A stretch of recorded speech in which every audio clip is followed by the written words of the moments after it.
অন্য এলাকায় যাইতো সারা বাংলাদেশে সব এলাকায় যাইয়া বক্তারা মাঝে মাঝে ২-৫ জন এক জায়গা হই। তো কোন এলাকার কি হালাত এইটা মাঝে মাঝে মোজাকারা হয়। কোন এলাকার রান্না বান্না কেমন, যেমন ওই সাতক্ষীরা খুলনা ওদের তো ইউটিউবে চলে যাবে, ওকে সরাসরি কইয়াছি গিবত বাড়িটা হবে না। ওই এলাকার রান্না বান্না খাইতে পারি না। সিলেট এলাকার অনেক ইন্তজাম, কিন্তু খাইতে পারি না, রান্না আমাদের সাথে সেট হয় না। বৃহত্তর ফরিদপুরের ৫ জেলার রান্না সারা বাংলাদেশের ভিতরে ব্যতিক্রম। এই নিয়ে মাঝে মাঝে গবেষণা করি। কোন এলাকার মানুষ দিনদার কেমন, কোন এলাকার মানুষ মায়া মোহাব্বত বেশি, কোন এলাকার মানুষ সরল সোজা বেশি, মাঝে মাঝে বসলে মুজাকার হয়। তো তার ভিতরে কোন এলাকার মানুষ ওয়াজ শুনতে দিশে পায় আর দিশে পায় না, এ নিয়েও আমাদের আলোচনায়। তো টোটাল আমাদের গোপালগঞ্জের মানুষ ওয়াজ শুনতে দিশে পায় না, এইটা একটা সাব্যস্ত হয়েছে। ওয়াজ শুনতে দিশে পাওয়ার মানে হলো কথা শুনে বুঝে মাঝে মাঝে জি হ্যাঁ না ঠিক বেঠিক সুবহানাল্লাহ আলহামদুলিল্লাহ এটা নিজের পক্ষ থেকে বলে ওঠা, এটা বোঝা যায় যে ওয়াজ শুনতে দিছে ভাই। আর চুপ করে বসে শুনতেছে খুব, কিন্তু এই ফুসফাস মারে না, তাতে বোঝা যায় যে এটা ওয়াজ শুনতে দিছে ভাই না। কথা কন ঠিক? এই ওয়াজ শুনতে দিছে ভাই না, এটা ঠিক।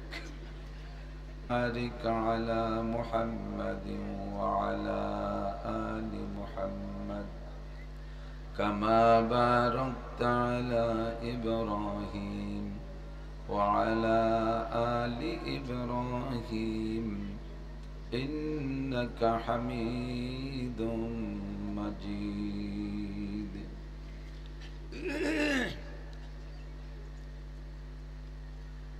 الجامعة الإسلامية شمس العلوم পাইককান্দি পঞ্চপল্লী মাদ্রাসা এতিমখানার পক্ষ থেকে আয়োজিত ৩৩তম বার্ষিক ওয়াজ মাহফিল। ২ দিন ব্যাপী মাহফিলের প্রথম দিনের সম্মানিত সভাপতি মাদ্রাসার সুযোগ্য সুদক্ষ সাহেবে ইলম, সাহেবে আমল, সাহেবে আমানত, সাহেবে তাকওয়া, সুচিন্তার অধিকারী মুহতামিম সাহেব হুজুর, যোগ্য আসাতেজায়ে কেরাম, আজিজ আমতুলাবা, আজকের মাহফিলের দাওয়াতি উলামায়ে কেরাম, আমাদের এই অঞ্চলের অন্যান্য উলামায়ে কেরাম, আইম্মায়ে মাসাজিদ, প্রাণপ্রিয় দেশবাসী, জুমার দিনের পরে সপ্তাহের প্রথম রজনী, মাগরিবের পর থেকে নিয়ে ধারাবাহিক এ পর্যন্ত আল্লাহ পাক রব্বুল আলামিন আমাদেরকে হক্কানি রব্বানি উলামায়ে কেরামের কাছ থেকে অনেক অনেক মূল্যবান নসিহত কোরআন ও হাদিসের দৃষ্টিতে শোনার তৌফিক ইনায়াত করেছেন। অবশেষে শেষ অধিবেশন পর্যন্ত ধৈর্যের সাথে আল্লাহ পাক এখনো বসে থাকার তৌফিক দিয়েছেন। এজন্য সকলে শুকর আদায় করি আলহামদুলিল্লাহ। প্রত্যেক স্থান কাল পাত্র ভেদে আদব ও আদর্শের পার্থক্য থাকে। আদব জিনিসটা আল্লাহ পাক রব্বুল আলামিন খুব বেশি পছন্দ করেন। যেই আদব আল্লাহ পছন্দ করেন সে আদবের মডেল, মিসাল, দৃষ্টান্ত হিসেবে আল্লাহ তাআলা আমাদের নবী মুহাম্মদুর রাসূলুল্লাহ সাল্লাল্লাহু আলাইহি ওয়াসাল্লামকে দিয়ে দুনিয়ায় পাঠিয়েছিলেন। হুজুর নিজেও আদব পছন্দ করেন এবং আল্লাহর দেওয়া আদব আদর্শ উম্মতের ভিতরে বাস্তবায়ন করার জন্য আমলি আখলাকি ভাবেও তার প্রদর্শনী করেছেন এবং নিজে হাদিসের মাধ্যমে উম্মতকে এ ব্যাপারে শিক্ষাও দিয়েছেন। হুজুর আলাইহিস সালাতু ওয়াস সালাম আদব আদর্শ সংক্রান্ত বলেন, মাউলিদা লাহু ওয়ালাদুন ফালিহসিন ইসমা ওয়া আদাবা। আদব আদর্শ শিক্ষার জন্য প্রত্যেক আব্বাকে আল্লাহ তাআলা পরামর্শ দিচ্ছেন, যাকে আল্লাহ তাআলা সন্তান দান করেছেন, নেক সন্তান, ফালিহসিন ইসমা, সর্বপ্রথম দায়িত্ব সন্তানের আব্বার কাছে সন্তানের হক সুন্দর করে একটা নাম রাখা। ও আদাবা, যখন ধীরে ধীরে বড় হবে তখন তাদেরকে আদব ও আদর্শ শিক্ষা দাও। কেমন আদর্শ আল্লাহ পাক বলেন, লাকাদ কানা লাকুম ফি রাসূলিল্লাহি উসওয়াতুন হাসানা। দুনিয়ার বহুত আদব ও আদর্শের নেতারা তোমাদের সামনে আসবে, অনেক আদর্শ শিক্ষা গুরুকে তোমরা দেখবে। তবে সারা পৃথিবীর সমস্ত শিক্ষা গুরু, সমস্ত রাজনৈতিক নেতা, সামাজিক নেতা সকলকে একত্রিত করলে আল্লাহ রসুল সাল্লাল্লাহু আলাইহি ওয়াসাল্লামের সমপরিমাণ হবে না। বহুত বড় বড় পণ্ডিতদের ইতিহাস আমরা জানি, অনেকদের কিস্সা জীবনী আমাদের জানা আছে, তাদের নসিহত আমরা শুনে থাকি, পাঠ্যপুস্তকে দেখে থাকি। তবে কোনো এমন একজন পরিপূর্ণ মানুষ আমাদের নবীর আগে বা পরে যায় নাই বা আসে নাই বা আসবে না, যার একজন মানুষের আদর্শ নীতি কথার উপরে গোটা মানব জাতি চলতে পারে, এরকম একজন মানুষও আসে নাই। শুধুমাত্র একটি ব্যক্তি, যিনি মুহাম্মদুর রাসূলুল্লাহ সাল্লাল্লাহু আলাইহি ওয়াসাল্লাম, যার আদব আদর্শ এবং নীতি কথা গোটা মানব জাতি, শুধু মুসলমান নয় সমস্ত মানব জাতি সুন্দরভাবে মানবতা প্রদর্শনের মাধ্যমে আসল মানুষ হিসেবে দুনিয়ায় বসবাস করতে পারে, শান্তির সাথে চলতে পারে, ব্যক্তি জীবন থেকে নিয়ে আন্তর্জাতিক জীবন পর্যন্ত সর্বক্ষেত্রে নবী পাকের আদর্শ বিস্তীর্ণ।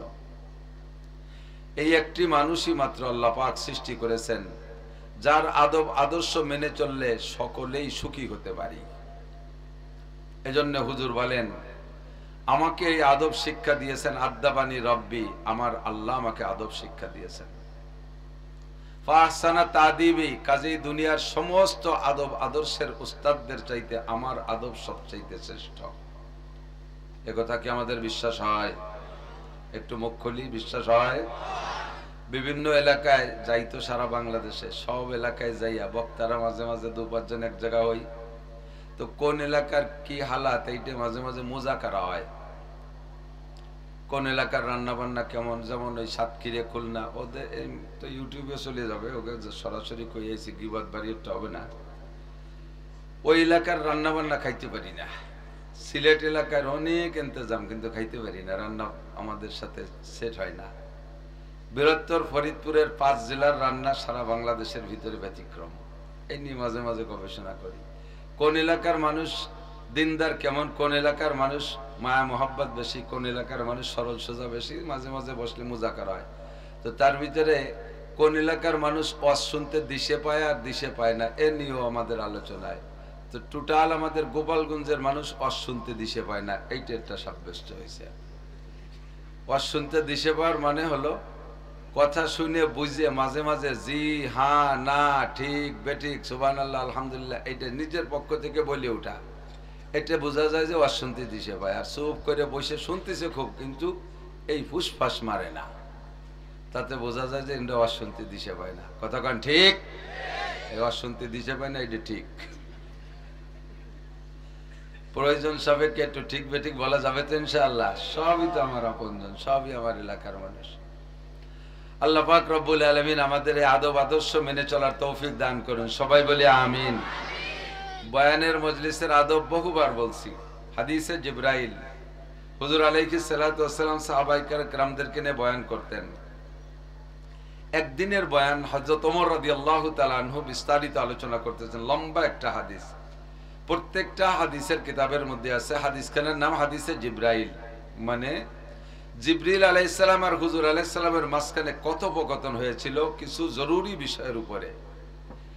এই জন্য হাদিসের নাম রাখা হয়েছে হাদিসে জিবরাইল। বর্ণনাকারী হযরত ওমর রাদিয়াল্লাহু তাআলা আনহু, স্বয়ং হযরত ওমর, খলিফাতুল মুসলিমিন ওমর।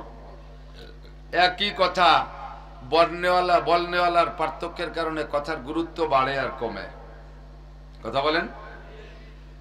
একটা ভালো কথা ভালো মানুষে বললে যে পরিমাণ গুরুত্ব বহন করে, একজন সাধারণ মানুষে ওই কথাটাই বললে অতটা খায় না। 100 লক্ষ সাহাবার কেউই কেরছে দামি কমি না, তারপরে নবী আলাইহিস সালাতু ওয়াস সালামের পক্ষ থেকে একটা সিরিয়াল দেওয়া হয়েছে। নাম্বার 1 হযরত আবু বকর সিদ্দিক রাদিয়াল্লাহু তাআলা আনহু, একটু সবাই বলি রাদিয়াল্লাহু তাআলা আনহু। নাম্বার 2 হযরত ওমর ইবনে খাত্তাব। নাম্বার 3 হযরত ওসমান ইবনে আফফান। নাম্বার 4 হযরত আলী রাদিয়াল্লাহু তাআলা আনহু। এভাবে সিরিয়াল দিয়েছেন হুজুর। তো খলিফাতুল মুসলিমিন দ্বিতীয় খলিফা হযরত ওমর রাদিয়াল্লাহু তাআলা হাদিসের বর্ণনাকারী উনি বলেন, আমরা একবার বসা হুজুরের বয়ান শুনতেছি। তো বয়ান শোনার ভিতর দিয়ে আমরা হুজুরের সাথে আমাদের আকর্ষণটা এমন হতো চুম্বকের মতো। এই টেবিলের সমতল টেবিলের উপরে মাঝখানে 1000 পাওয়ারের একটা চুম্বক রেখে সারা টেবিলের সব গায়ে সব জায়গায় ছোট ছোট টুকরা লোহা যদি ছড়াই ছিটিয়ে রাখা হয়, এই লোহাগুলো নিজ জায়গায় থাকতে পারে না, চুম্বকের দিকে আগাইতে থাকে। নিকটের গুলো মিশে যায়, তারপরের গুলো তারপরের সাথে মিশে, এমন করে সব জায়গায় দিয়ে মিশে যায়, মাঝখানে ফাঁকা থাকে না। তো হযরত ওমর বলেন, আমরা যখন হুজুরের বয়ান শুনতাম তখন আমরা হুজুরের আকর্ষণে ওভাবে চুম্বকের মতো খালি আগাইতে থাকতাম, খালি আগাইতে থাকতাম। আগাইতে আগাইতে মাঝখানে দুইজনের মাঝখানে এটা আঙ্গুল ঢুকানোর ফাঁকা থাকতো না, এভাবে গাদায় বসে যেতাম। এমন করে একদিন বসে আছি, ইস্তলা আলাইনা রাজুলুন, আমাদের মাঝে একটা লোক আসলো। তলা বললেন, তলা মানে উদয় হলো। আর মানুষ আসলে বলে মানুষ আগমন করলো, ইস যা আ বলতে পারতেন। ইতিমধ্যে একজন লোক আসলেন, তা না বলে বললেন ইস তলা। তলা বললেন কেন? তলা মানে উদয় হওয়া।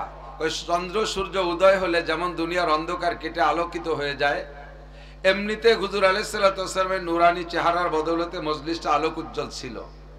আর ওই লোকটার আগমনের পরে যেন আলো আরো বেড়ে গেল, তাতে মনে হয় যেন চন্দ্র বা সূর্য কিছু উদয় হয়েছে।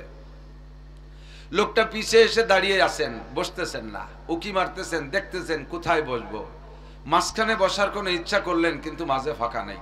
আমরা এমন ভাবে মিশে গেছি। উকি মেরে দেখলেন হুজুর যেখানে বসার সামনে সবচাইতে নিকটে বসা সিদ্দিক আকবর, আবু বকর, দুইজনের মাঝখানে একজন মানুষ বসার জায়গা আছে। উনি মাঝখান দিয়ে হাত ঝুঁকে এভাবে ফাঁকতে ফাঁকতে চলে আসলেন, হাত্তা জালাসা ইলা নবী সাল্লাল্লাহু আলাইহি সাল্লাম, হুজুরের সামনে এসে বসলেন। বসার এক অবস্থাটা ছিল আলা হায়াতিত তাশাহুদ, আত্তাহিয়াতু সূরাতে বসছেন। কোন মজলিসে কিভাবে বসতে হবে, বসার প্রথম আদব হলো আত্তাহিয়াতু সূরাতে বসা। ফেরেশতাদের স্বভাব বান্দার হাল পর্যবেক্ষণ করে, প্রত্যেকটা হালাতের শুরু অবস্থাটা দেখে আর শেষ অবস্থা দেখে। খেয়াল করেন, আমরা রাত্রে ঘুমাই না, ঘুমানোর সময় সুন্নতটা শোয়ার সময় যে প্রথম সুন্নত, এইটার পর আপনি আমল করে শোবেন। এরপরে শুয়ে ঘুমের ভিতরে কে কোন হালাত হয়ে যাবে তা তো ঠিক নেই, বিভিন্ন অবস্থা হতে পারে না। লুঙ্গি খুলে গলায় পেঁচে গেছে, প্যান্ট খুলে খাটের নিচে পড়ে গেছে, শীত হয়েছেন, বুট হয়েছেন, কত কায়দায় শোন, পরে ঘুমানোর পরে তার হুঁশ থাকে না, আদা মরা। আর ঘুম মানে মরাই, তার কারণে ঘুমের দোয়া পড়ি কি কইয়া, আল্লাহুম্মা বিসমিকা আমুতু, আল্লাহ তোমার নামে মরিতেছি। মরে গেলে যেমন মানুষের নিজস্ব কোনো ক্ষমতা থাকে না, ঘুমের মধ্যে গেলে ওই অবস্থা। কাজে কাপড় চোপড় এলোমেলো হয়ে গেলে সমস্যা নেই, কিন্তু শোয়ার শুরুটা হতে হবে সুন্নতি তরিকায়। আমার বসা কি দেখতেছেন? আমি যেভাবে বসে আছি এইভাবে কানের নিচে হাত দিয়ে যদি ডান কাতে উত্তর দিক মাথায় দিয়ে শুয়ে পড়ি, আমার বডির মধ্যে মোহাম্মদ শব্দ লেখা হয়ে গেছে। দেখেন এভাবে, মাথা মিম, এই কেনুর এই পাশটা হা, পাশার এই মোড়টা আর একটা মিম, হাঁটুর নিচে দাল। চক্ষু বন্ধ করে নিজে মিল করেন, দেখেন মোহাম্মদ শব্দ, মিম হা মিম দাল। ডান কাত হয়ে মোহাম্মদ ফিগার নিয়ে আপনি শুইবেন, রাতের বেলা যা খুশি হয়ে যাবে, তাতে আর কোনো সমস্যা। ফেরেশতারা এই ফিগারটা ছবি করে আপনার গলায় ঝুলোই দিয়ে যায়, আল্লাহর কাছে রিপোর্ট দেয় ফার্স্ট ক্লাস হইছে, একেবারে মোহাম্মদী ফিগারে। পরে আল্লাহ কয়েছে ঘন্টা খানিক পরে যাই, ধো কি অবস্থা, কয় না এত তাড়াতাড়ি যাওয়া যাবে না, সকালে যাব। ফজরে যখন আজান হয়ে যাবে, আপনি ঘুম থেকে মোড়াই দিয়ে উঠে পড়বেন, আলহামদুলিল্লাহিল্লাযী আহইয়ানা বাদামা আমাতানা ওয়া ইলাইহিন নুশুর। আল্লাহ 6 ঘন্টা মরণ দেওয়ার পরে আবার তুমি জীবিত করে দিয়েছো, এই জন্য তোমার সমস্ত প্রশংসা। আলহামদুলিল্লাহিল্লাযী, সমস্ত প্রশংসা ওই আল্লাহর, আল্লাযী আহইয়ানা বাদামা আমাতানা। পড়েন তো, তরজমা তো জানেন না। আহইয়ানা আমাদেরকে বাঁচায় দিয়েছেন, বাদামা আমাতানা কিছুক্ষণ মেরে রাখার পরে, যে আল্লাহ তাআলা 6-8 ঘন্টা মেরে রাখার পরে বাঁচায় দিতে পারেন। ওয়া ইলাইহিন নুশুর, স্থায়ী মরণ দেওয়ার পরে আল্লাহ পাক কিয়ামতে আবার তার সামনে উঠাইতে পারবে কিনা? অবশ্যই তুমি উঠাইতে পারবা। বস ঘুমের শুরুটা এমন হবে, ঘুম থেকে সজাগ হইয়া দোয়াটা পড়বেন, আপনার শুরু আর শেষ ভালো। ফজরের নামাজ পড়বেন, শুরু আর শেষ ভালো, ফেরেশতারা রিপোর্ট দেবে আল্লাহ তোমার বান্দার সারাটা রাতই ভালো। খানা খাওয়ার সুন্নাত, বসার সুন্নাত কয়টি? 3টি। এক নম্বরে দোনো হাঁটু উঠাইয়া, 2 নম্বরে এক পায়ের পাছার নিচে বিছিয়ে দেয়া হাঁটু উঁচা কইরা, আর একটা হলো আত্তাহিয়াতুস সূরাতে বসা। এই 3 তরিকায় বসা সুন্নাত। খানা খাওয়ার সময় 3 তরিকা, যে কোনো এক তরিকায় আপনি বসবেন, শুরু করবেন এক তরিকায়, কিন্তু 2 হাঁটু উঠাইয়া পাছার নিচে একটা পিড়ে দিয়ে যদি বসতে হয়, তাহলে এইরকম বড় বুড়িওয়ালা যারা, ওকে হাঁটুতে আর পেটে ঠেলি সিট করে ফেলা যাও না, বসতে পারবে? ওরা আত্তাহিয়াতুস সূরাতে বেশিক্ষণ বসে থাকতে পারবে না, আর এক হাঁটু উঠেও বেশিক্ষণ বসে থাকতে পারবে না। আল্লাহ পাক বলেন তুমি শুরুটা করো এইভাবে, 1-2 সেকেন্ড পর আবার তুমি টান হয়ে যাও, যেমন খুশি তেমন বসো। শুরুটা করো সুন্নতি তরিকায়, শেষটা করো সুন্নতি তরিকায়। মাঝখানে তোমার যে কষ্ট হয়, আমি আল্লাহ পাক লা ইউকাল্লিফুল্লাহু নাফসান ইল্লা উসাহা, মানুষকে শক্তির বাহিরে সাধ্যের বাহিরে কোনো চাপ দেই না। বান্দার যেখানে যে কষ্ট হবে, সেখানে যে আমার পক্ষ থেকে ছাড় শুরু হয়ে যাবে, তুমি কষ্ট হবে, এই কষ্ট অবস্থায় তোমারে খাইতে দেব না। চেয়ার লাগবে, বসে খাবা, চেয়ারে উঠে খাবা, সামনে টুল দিয়ে তারপর প্লেট রেখে খাবা, পা দুটো টান করে দিয়ে খাবা, অথবা শুয়ে খাবা। শুরুটা করো সুন্নতি তরিকায়। এইটাই ফেরেশতারা দেখতে চায়, আল্লাহ দেখতে চায়। কুরআন হাদিসের মজলিসে উস্তাদের সামনে পীরের সামনে মুরিদ, উস্তাদের সামনে ছাত্র, বক্তাদের সামনে শ্রোতারা, শুরুটা একবারে একটু সুন্নতি কায়দায় বসবেন, এরপরে যেমন খুশি তেমন বসবেন। হযরত জিবরিল আলাইহিস সালাতু ওয়াস সালাম মাঝখানে আইসা হাত্তা জালাসা ইলান নবী সাল্লাল্লাহু আলাইহি ওয়াসাল্লাম ফাআসনাদা রুকবাতাইহি ইলা রুকবাতাইহি, ওনার হাঁটু দুটো হুজুরের হাঁটুর সাথে মিশিয়ে দিলেন। ওয়াজা কাফাইহি আলা ফাকিজাইহি, আর হাত দুটো রানের উপরে রাখলেন। লম্বা আলোচনার শেষে যখন জিবরিল চলে গেলেন, সাহাবায়ে কিরামকে নবী পাক জিজ্ঞেস করলেন, আতারিফু মান হাদা, তোমরা কি চিনতে পেরেছো, বুঝতে পেরেছো লোকটা কে এসেছিলেন? হযরত সাহাবায়ে কিরাম বললেন, আল্লাহু ওয়া রাসূলুহু আ'লামু। এটা হলো সাহাবায়ে কিরামদের স্বভাব। লোকটার আচরণ দেখে সবাই বুঝে ফেলাইছে এটা আমাদের এলাকার কোনো মানুষ না, এটা দুনিয়ার কোনো মানুষ না, নিশ্চয়ই ফেরেশতা হবে। আর ফেরেশতা হলে প্রশ্ন এবং জবাবের ভাবে বোঝা যায় এটা অন্য কোনো সাধারণ ফেরেশতা না, স্বয়ং জিবরাইলই হবে। টের পাওয়ার পরও কোনো সাহাবা জবাব দিলেন না, নাহনু নারিফু নাহনু আরাফনা হাযা জিবরাইল। এ কথা বলেন নাই যে আমরা জানিনি জিবরাইল।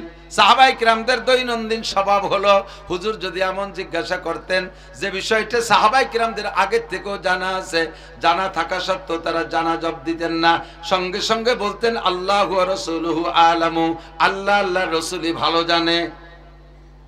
আমরা জানলেও জানতে পারি, তবে সবচেয়ে ভালো জানে কে? একটু বলবেন কে? আল্লাহ আল্লাহর রাসূল। আল্লাহ সবচেয়ে ভালো জানে, তারপরে ভালো জানে রাসূল। এই জন্য এই দুইজনের দিকে ছেড়ে দিতেন। আর আমাদের স্বভাব মাশাআল্লাহ, চার দোকানে তো মাঝে মাঝে বিজয় বসা বসি, আশেপাশে দোকানপাটে বসি, আমরা আলেম ওলামারা উপস্থিত থাকতেও যদি কেউ একটা মাসালা আমাদের কাছে জিজ্ঞেস করে, দেখি যে চতুর্দিক দিয়ে মশলায় খই ফুটতেছে। বিড়ি খাওয়া মুফতিরা বিড়ির দুমো আর মশলা একসাথে ছাড়তি তালে রয়েছে, একটুও ভয় পায় না যে কি বলতেছি, কি দে বলি না চুনি বলি না টুও বলি।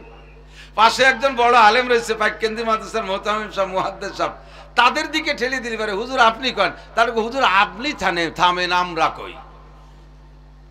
আমাদের স্বভাব, সাহাবায়ে কিরামের স্বভাব ছেড়ে দিতেন আল্লাহ আল্লাহ রাসূলের দিকে। নবী পাক বললেন, ইন্নাহু জিবরিল, যিনি এতক্ষণ আমার সামনে তোমাদের সামনে এসে কথোপকথন করলেন, উনি আর কেউ নয়, উনি হলেন জিবরাইল আলাইহিস সালাম। কেন এসেছিলেন? আতাকুম ইউআল্লিমুকুম দীনাকুম, এসেছিলেন তোমাদেরকে দিন শিক্ষা দেওয়ার জন্য। দিন শিখবা কিভাবে, শুরু থেকে শেষ পর্যন্ত, এবং দিন আর ধর্ম কি জিনিস, 4টি প্রশ্নের মাধ্যমে সব কথাগুলো শিক্ষা দিয়েছেন। লম্বা আলোচনা, বসবা কিভাবে, মজলিসের আদব কি, এগুলো শিক্ষা দিয়েছেন। বসাইয়া সুন্দর করে আত্তাহিয়াতুস সূরাতে বসাইয়া সাহাবায়ে কিরামদেরকে শিক্ষা দিয়ে তারপরে চলে গেছে। কাজেই যখনই ধর্মীয় কোনো অনুষ্ঠানে বসবো, শুরুতে বসবো সুন্নতি তরিকা তাশাহুদের সূরাতে, এরপরে প্রয়োজন সাপেক্ষে যেমন খুশি তেমন বসবেন, তবে গায়ে গায়ে মিশে বসার চেষ্টা করব। আর পাশে দাঁড়িয়ে থাকবো না, দাঁড়িয়ে থাকলে পরিবেশ নষ্ট হয়। দাঁড়িয়ে 2-4 জন দাঁড়ায় দাঁড়ায় কথাবার্তা বললে কেমন যেন মাহফিল হচ্ছে না, জুত হচ্ছে না, সুবিধা হচ্ছে না, তা কাছে কাছে ওরা শুনবে না, দাঁড়ায় দাঁড়ায় রয়েছে, এতে পরিবেশের বেশ ডিস্টার্ব হয়, খুব কষ্ট হয়। এটাও মজলিসের আদবের খেলাফ। হুজুর আলাইহিস সালাম মসজিদে বয়ান করতেছেন, সাহাবায়ে কিরামদেরকে পাশে দাঁড়ানো দেখে হুজুর সাথে সাথে বললেন, ইজলিসু আলা মাকানিকুম, যে যেখানে এসে বসো। হুজুর বসতে বললেন। আর সাহাবায়ে কিরামদের স্বভাব তো সামিনা ওয়া আতানা, শুনবো আর মানবো, কোনো প্রশ্ন নাই, কোনো অজুহাত নাই, কোনো অভিযোগ নাই, আর কোনো যুক্তি নাই। কেন বসবো আর কেন বসবো না, এখানে বসার জায়গার মতো না, এখানে বসার যোগ্য না, এ বলে দাঁড়ায় থাকতেন না। যার যার কায়দায় সে বসে পড়ছে। বসার পরে বয়ান শেষ করে হুজুর যখন মজলিস থেকে বের হইছে, বাইরে বেরোই দেখে একজন মুরব্বী মাথার উপরে রুমাল মুড়ি দিয়ে বসে রয়েছে। হুজুর কাছে গিয়ে বললেন, আসসালামু আলাইকুম মানান্তে সাহেব। মুরব্বী আপনি কে? মুরব্বী মাথার কাপড় সরায় দাঁড়িয়ে সালামের উত্তর দিয়ে বললেন, ওয়ালাইকুম আসসালাম ইয়া রাসূলুল্লাহ, আনা আম্মুকা আব্বাস। ভাতিজা, আমি তোমার চাচা আব্বাস বসে আছি। হুজুর বললেন, আপনি কি শোনেন নাই? আমি মসজিদের মধ্যে বয়ান করতেছি, সব সাহাবা মসজিদে বসে, আপনি কেন বাইরে বসে আছেন, ভিতরে কেন ঢোকেন নাই? হযরত আব্বাস বললেন, ভাতিজা, আমি ঘর থেকে খবর পেয়েছি তুমি বয়ান করতেছো, তোমার নুরানি রোহানি বয়ান শোনার জন্য বাড়ি থেকে বেরিয়ে আসি। এ পর্যন্ত যখন আসছি তখন তোমার একটা বয়ান আমার কানে ভেসে আসছে যে তুমি সেই বয়ানটার পর আমল করার জন্য অর্ডার করতেছো। তখন আমি আমাকে বললাম, আব্বাস, তুমি তো নবী পাকের বয়ান শুনবার আমল করবা, কাজী যে বয়ানটা আসছে কানে আপাতত এইটার পর আমল করে ফেলো। ওগো আল্লাহর নবী, ওই বয়ানের পর আমল করতে গিয়ে আমি বসে পড়ছি, আর সামনে যাইতে পারি নাই। হুজুর বললেন, চাচা যান, বয়ানটা কি ছিল? তুমি আমি যখন এ পর্যন্ত আসছি তখন তুমি বলেছিলে ইজলিসু আলা মাকানিকুম, যে যেখানে আসো বসে পড়ো। আমি তখন এখানে ছিলাম, আমি তখন এখানে হেঁটে এসে এ পর্যন্ত দাঁড়ছিলাম, আর আমি এক কদমও সামনে বাড়তে পারি নাই, তাই আমি বসে আছি, আর সামনে যাইতে পারি নাই। হুজুর বললেন, চাচা যান, তাহলে কি বয়ান শুনতে পারছেন কি পারেন নাই? হযরত আব্বাস বললেন, ভাতিজা, তোমার আওয়াজের মধ্যে আল্লাহ মুজিজা দিয়েছে। 1 লক্ষ মানুষ যদি তোমার সামনে বসা থাকে, নবী পাকের জন্য তো মাইক আর শব্দযন্ত্র ছিল না, সাউন্ড বক্স ছিল না। 1 লক্ষ 1.25 লক্ষ সাহাবাকে আরাফাতের ময়দানে সামনে নিয়ে নবী খুতবা দিয়েছিলেন। পায়ের কাছের লোকটা যে আওয়াজে শুনেছে, 1 লক্ষ নম্বর পিছের সিরিয়ালের মানুষটা একই আওয়াজে শুনতে পারছে। আব্বাস বলেন, ভাতিজা, তোমার আওয়াজের মধ্যে মুজিজা আছে। তোমার আওয়াজ পায়ের কাছের জন্য যেমন শোনে, দূরের মানুষও তেমন শোনে। যাহা বয়ান করেছো সব আমি শুনেছি, আর প্রতিজ্ঞা করেছি তোমার জীবনেতে তোমার থেকে যা শুনবো সারা জীবন সব কথার পর আমল করব। নবী পাক বুকের সাথে জড়িয়ে ধরে হযরত আব্বাসের কপালে চুমু খেয়ে বললেন, মান তাশাব্বাহা বিকওমিন ফাহুয়া মিনহুম। যার সাথে যার মিল হবে তার সাথে তার হাসর হবে, যার সাথে যার মিল হবে তার সাথে তার হাসর হবে। হযরত আব্বাস রাদিয়াল্লাহু তাআলা আনহু জান্নাতি, এর মধ্যে কোনো সন্দেহ নাই। আব্বাসের এই বসে পড়ার আমলটার সাথে যদি আমার জিন্দেগির একটা আমলও মিল করতে পারি, কিয়ামতে বলতে পারবো আমার আমল সাহাবায়ে কেরামদের আমলের সাথে মিলাইছি। আল্লাহ তুমি এই ওসিলা আমাকে জান্নাতি করে দাও, বলেন আমিন। কাজেই কখনো কোনো মজলিসের কাছে গিয়ে দাঁড়িয়ে থাকবো না, বসে পড়বো। সংক্ষিপ্ত কথা, রাত বেশি বাড়ানো যাবে না। আমাদের ডিআইজি সাহেবের সিদ্ধান্ত এবং আমাদের হযরত পীর সাহেব হুজুর আব্দুল মতিন সাহেব দাওয়াত বরকাতুল্লাহ আলিয়া, যার অনুসরণ আমরা অনেকেই করে থাকি। আমাদের ডিআইজি সাহেব, মোহতাম সাহেব, আমরা ওলামায়ে কেরাম ওনাকে অনেক শ্রদ্ধা করি, অনেক হাজারো লাখো ওলামায়ে কেরামের পীর। হযরতেরও নিয়ম এরকমই, গভীর রাত মাহফিল না করা। কাজেই অল্প রাতের ভিতরে, এবং আগামীকাল রাত্রে মাহফিল হবে, আরো ওলামায়ে কেরাম আসবে, বেশিক্ষণ কষ্ট দেব না। আমি সূরা হাসরের 2 নম্বর আয়াতের একেবারে শেষ অংশ ছোট্ট করে পড়েছি, মাত্র 4 শব্দের একটা শব্দ পড়েছি। ফাতাবিরু একটা, ফাতাবিরু ইয়া উলিল আবসার, ইয়া একটা হরফে নেদা, উলি একটা শব্দ, আর আবসার আর একটা শব্দ। 4টে শব্দ আমি কোরআন শরীফের থেকে পড়েছি। তরজমা হলো, আগে তরজমাটা শুনে নেই। আল্লাহ পাক রব্বুল আলামিন বলেন, ফাতাবিরু ইয়া উলিল আবসার, তোমাদের যদি জ্ঞানের ইতিহাস, তবে তাবেনদের ইতিহাস, বড় বড় আল্লাহ ওয়ালি বুজুর্গ মহিলাদের ইতিহাস, আয়েশার ইতিহাস, ফাতেমার ইতিহাস, খাদিজার ইতিহাস, রহিমার ইতিহাস, আসিয়ার ইতিহাস, মারিয়ামের ইতিহাস, হযরত নূহ আলাইহিস সালামের ইতিহাস, ইউসুফ আলাইহিস সালামের ইতিহাস, তারপরে ইব্রাহিম আলাইহিস সালামের ইতিহাস, এই সমস্ত বুজুর্গানে দিনের বড়দের ইতিহাসও আল্লাহ তাআলা কোরআন এবং নবী পাক হাদিসের ভিতরে আমাদের কাছে পেশ করেছেন। পাশাপাশি এর এগেনস্টে বহুত বহুত বেঈমান বদমাশদের ইতিহাস আল্লাহ তাআলা দুনিয়ায় তৈরি করে রেখেছেন।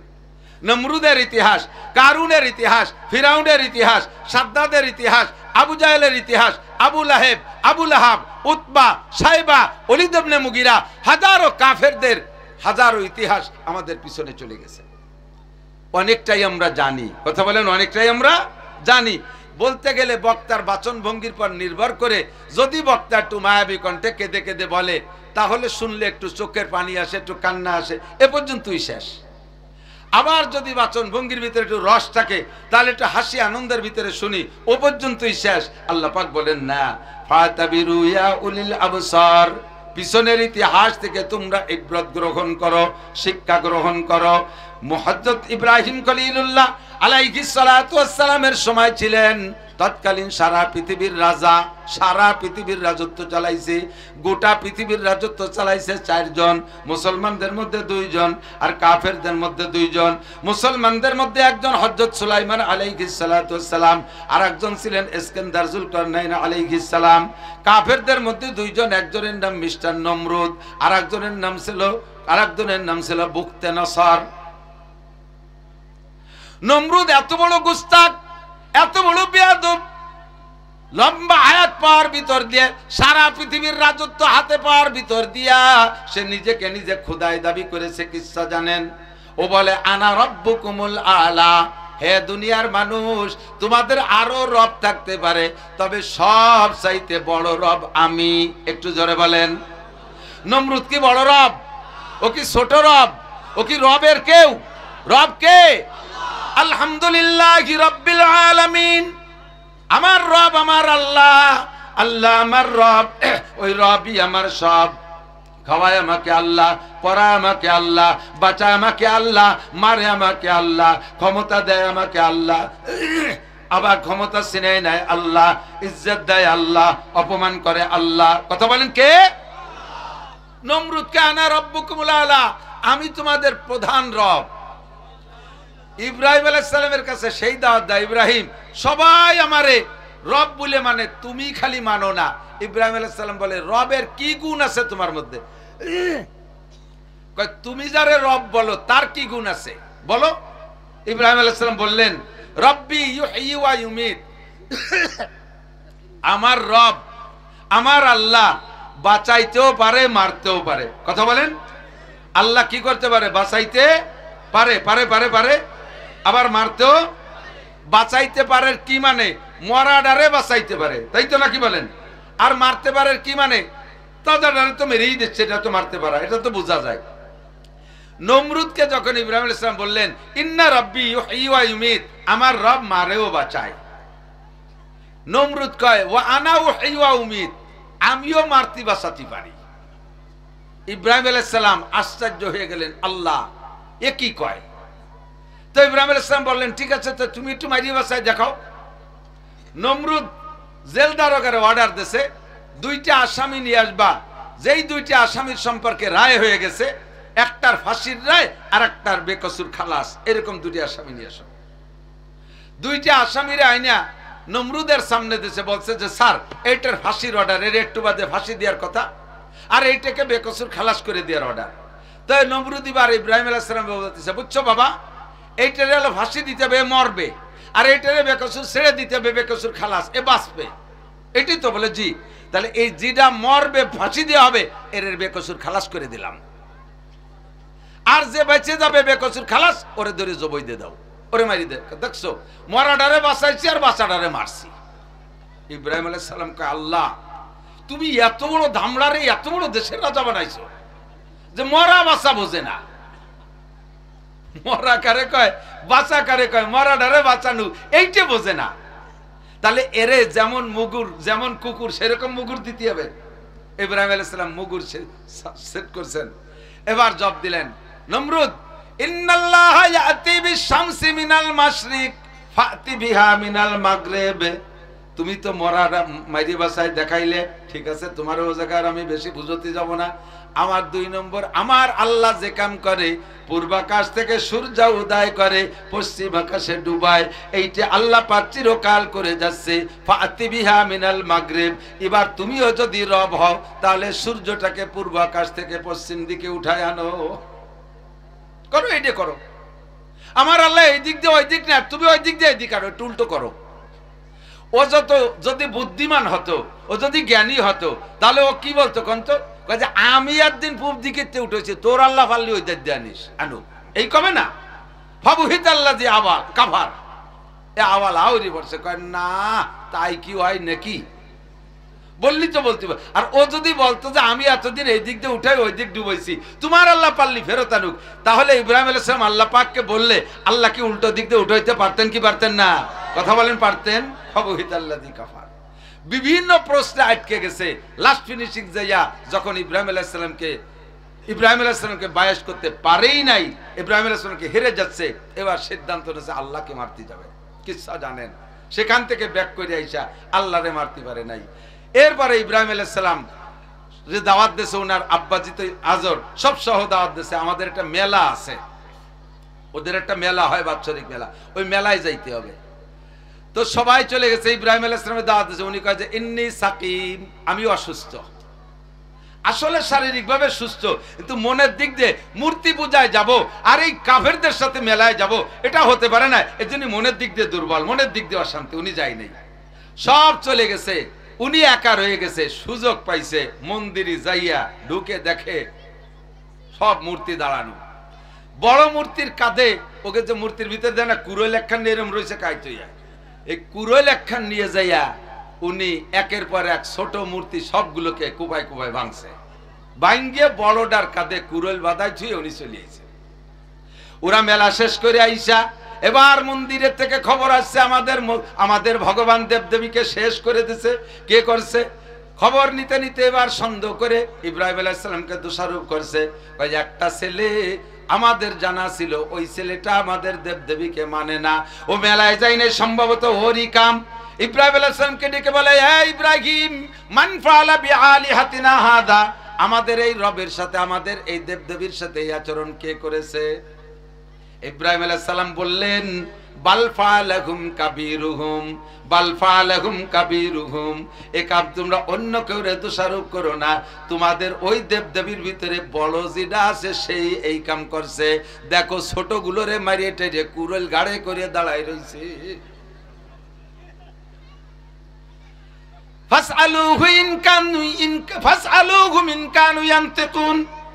তারা যদি কথা বলতে পারে তাদের কাছে জিজ্ঞাসা করে, জবাব দিক। এবার নমরুদ কয় ওরা তো কথা বলতে পারে না। ইব্রাহিম আলাইহিস সালাম সুযোগ পেয়ে গেলেন, আরে যে কথা কইতে পারে না, আত্মরক্ষা করতে পারে না, নিজেকে নিজের উপরে আক্রমণাস্ত্র প্রতিরোধ করতে পারে না, সে তোমার জীবনের বিপদ আপদে কি সহযোগিতা করতে পারবে? বিলকুল কোনো উপকার করতে পারবে না।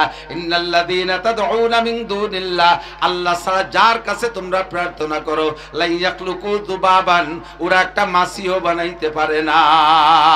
লা ইয়াখলুকু যুবাবা ওয়ালা বিস্তামাউলা, সারা পৃথিবীর 33 কোটি দেবদেবী, যত দেবদেবী আছে, লাত উজ্জা মানাত আর হুবল, সকলে সম্মিলিতভাবে চেষ্টা চালাইয়া একটু বলেন একটা মাছি কি তারা বানাইতে পারবে? কোনোদিনও পারবে না। শুধু পারবে না তা না, আল্লাহ বলেন ওয়া ইয়াসলুবুহুমুজ যুবাবু শাইআন লা ইস্তানকিদুহু মিনহু দুআফাত তালিব ওয়াল মাতলুব।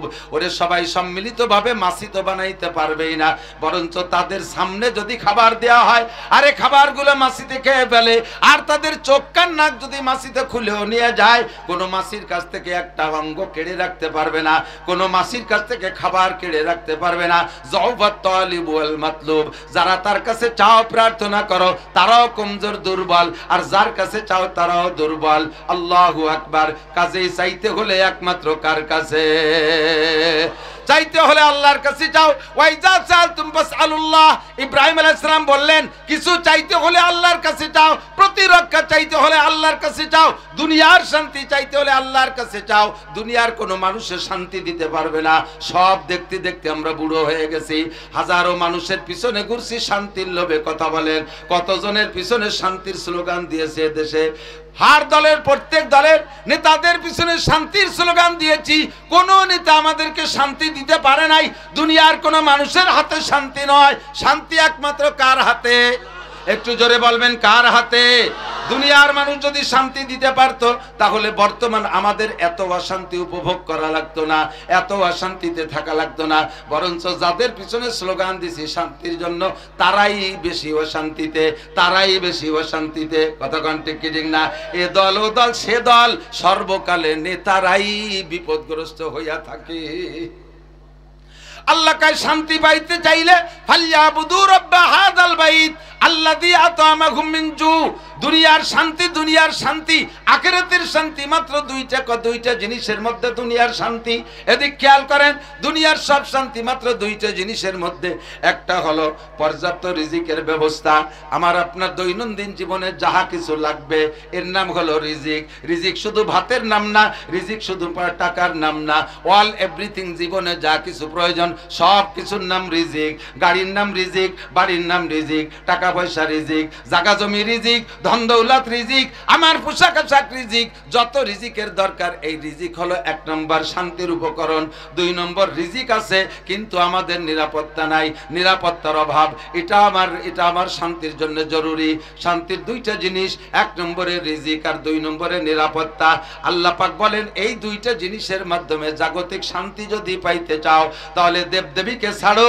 এ নমরুদ, দুনিয়ার সবকিছু পূজা পাঠ ছেড়ে দাও। ফালিয়াবুদু রাব্বা হাদাল বাইত, এই ঘরের রবের ইবাদত করো। হাজা দিয়ে ইশারা করেছে কাবা ঘর, হাজা দিয়ে ইশারা করেছে সারা দুনিয়ার মসজিদ। সমস্ত মসজিদের রবের ইবাদত করো, কাবা ঘরের রবের ইবাদত করো। কেন? আল্লাযী আতামাহুম মিন জু, যে আল্লাহ তোমার সকল ক্ষুধা নিবারণ করবে, সব অভাব দূর করে দেবে। যেখানে যা কিছু প্রয়োজন পরিবেশন করবে। জোরে বলেন কে? আল্লাহ পাক বলেন আসমান থেকে রিজিক আসে, আল্লাহর দেয়া ওয়াদাগুলো আসমান থেকে আসে। চাইতে হলে ফাসআলুল্লাহ, আসমান ওয়ালার কাছে চাও, মানুষের কাছে চাইয়া তুমি বেঈমান হইও না। ফালিয়াবুদু রাব্বা হাদাল বাইত আল্লাযী আতামাহুম মিন জু, যে আল্লাহ তোমার সব ক্ষুধা অভাব দূর করে দেয়। ওয়া আমানাহুম মিন খাউফ, আর সকল প্রকার ভয় ভীতি ত্রাস থেকে নিরাপদ বসবাসের সুন্দর ব্যবস্থা করে দিতে পারে একমাত্র আল্লাহ। আর্মি নিরাপত্তা দিতে পারে না, র্যাবে নিরাপত্তা দিতে পারে না, পুলিশে নিরাপত্তা দিতে পারে না, বিডিআরে নিরাপত্তা দিতে পারে না, কোন প্রশাসনে নিরাপত্তা দিতে পারে না। এদের হাতে আল্লাহ পাক সেই পরিমাণ ক্ষমতা দেয় নাই। নিরাপত্তা দেনেওয়ালা একমাত্র আল্লাহ। কথা বলেন ঠিক কি ঠিক না?